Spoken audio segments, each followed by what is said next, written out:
നമസ്കാരം. The tarot insight journey YouTube ചാനലിലേക്ക് എല്ലാവർക്കും സ്വാഗതം. ഇന്ന് നമ്മളൊരു ലവ് സ്പ്രെഡാണ് നോക്കുന്നത്. നിങ്ങളും നിങ്ങളുടെ വ്യക്തിയുടെയും തമ്മിലുള്ള റിലേഷൻഷിപ്പും അതിൻ്റെ പാസ്റ്റും ഫ്യൂച്ചറും നോക്കാം. ഇതൊരു ജനറൽ റീഡിംഗ് ആണ്. നിങ്ങൾക്ക് റെസണേറ്റ് ചെയ്യുന്നുണ്ടെങ്കിൽ നിങ്ങൾ ഇത് എടുക്കുക. നിങ്ങൾക്ക് റെസണേറ്റ് ചെയ്യാത്ത energy വിട്ടുകളഞ്ഞേക്കാം.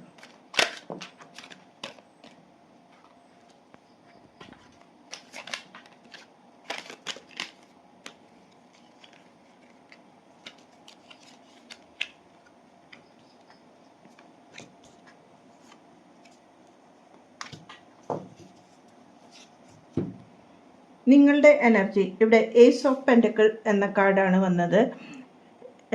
5 of wand, king of wand, ace of sword, ace of wand. ഈ കാർഡുകളാണ് ഇവിടെ വന്നിരിക്കുന്നത്.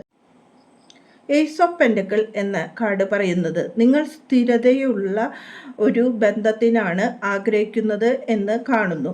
അതിനു വേണ്ടിയുള്ള പ്രയത്നങ്ങളും അതിനുവേണ്ടി മുന്നേറുവാൻ വേണ്ടി ശ്രമിച്ചുകൊണ്ടിരിക്കുന്ന ആയാണ് നിങ്ങളെ കാണുന്നത്.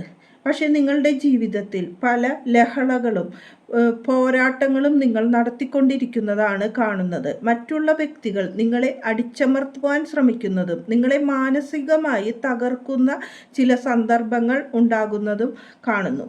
കാരണം നിങ്ങളുടെ പാർട്ട്ണർ ഒരു സ്റ്റേബിളായ വ്യക്തി ആണ് എങ്കിൽ പോലും ഒരു റിസ്ക് ടേക്കറാണ്, ഹാർഡ് വർക്കിംഗ് പേഴ്സൺ ആണ്, ചിലപ്പോൾ പ്രൊഫഷണലി ക്വാളിഫൈഡ് വ്യക്തിയായിരിക്കാം.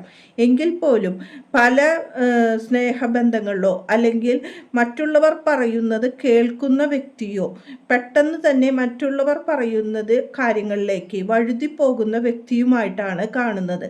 നിങ്ങളെ സ്നേഹം ഉണ്ടെങ്കിൽ പോലും പല കാര്യങ്ങളിലും നിങ്ങൾ തമ്മിലുള്ള മാനസിക കാര്യങ്ങളിൽ വൈരുദ്ധ്യം വരുന്നതായി കാണുന്നു. അതായത് സ്ഥിരതയോടുകൂടി പെരുമാറാൻ ആ വ്യക്തിക്ക് താല്പര്യമില്ല.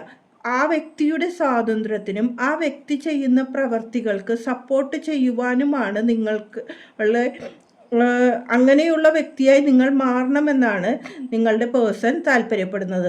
അതിൻ്റെ വൈരുദ്ധ്യം കൊണ്ടാണ് പലപ്പോഴും നിങ്ങൾ തമ്മിലുള്ള ബന്ധത്തിന് വൈരുദ്ധ്യങ്ങൾ വരുന്നത്. ഇവിടെ പാസ്റ്റിൽ ഒരു തീരുമാനം നിങ്ങൾക്ക് എടുക്കുവാൻ പറ്റാതെ നിങ്ങൾ മാറി നിന്നിരുന്നു, അല്ലെങ്കിൽ എന്ത് ചെയ്യണം എന്ന് നിങ്ങൾ ചിന്തിച്ചു കൊണ്ട് നിൽക്കുന്നു. ആ പ്രശ്നം കൊണ്ട് ആണ് ഇവിടെ സംഘർഷങ്ങൾക്ക് കാരണമായി വന്നിരിക്കുന്നത്. ഒരു പുതിയ തുടക്കം വേണോ, അല്ലെങ്കിൽ ആ വ്യക്തിയിൽ ഒരു മാറ്റം ഉണ്ടാകുമോ എന്നുള്ളൊരു കൺഫ്യൂഷൻ നിങ്ങളിലേക്ക് വരുന്നതും ആ വരുന്ന കാരണം കൊണ്ടാണ് ഈ ലഹളയ്ക്കുള്ള കാരണമായി പറയുന്നത്. ഇനി ഫ്യൂച്ചറായിട്ട് പറയുമ്പോൾ നിങ്ങളുടേതായ കരിയറിൽ അല്ലെങ്കിൽ പുതിയ ഓപ്പർച്യൂണിറ്റികളിൽ മുന്നോട്ട് പോകുന്ന കാര്യങ്ങളാണ് ഇപ്പോൾ ജീവിതത്തിൽ വന്നുകൊണ്ടിരിക്കുന്നത്. അതിൽ ശ്രദ്ധിച്ചുകൊണ്ട് മുന്നോട്ട് പോകുന്നതായി കാണാം.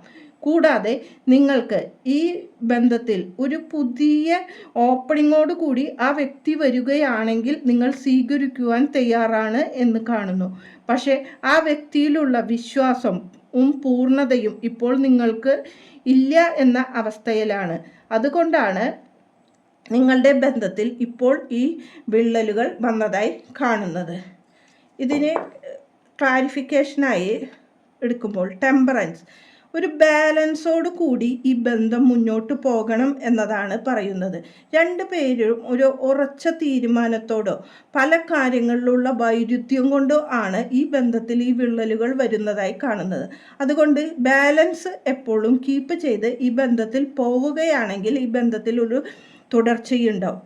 ഈ വൈകാരികമായ സ്നേഹത്തോടെ അല്ലെങ്കിൽ ഒരു പുതിയ എനർജിയിൽ നിങ്ങളുടെ വ്യക്തി നിങ്ങളുടെ അടുത്തേക്ക് വരികയാണെങ്കിൽ നിങ്ങൾ തീർച്ചയായും സ്വീകരിക്കുവാൻ തയ്യാറാണ് എന്ന നിലയിലാണ് ഇപ്പോൾ നിൽക്കുന്നത്. അതിനു വേണ്ടി നിങ്ങൾ വെയിറ്റ് ചെയ്തിരിക്കുന്നതാണ് ഇപ്പോഴത്തെ എനർജിയിൽ കാണുന്നത്. നന്ദി, നമസ്കാരം.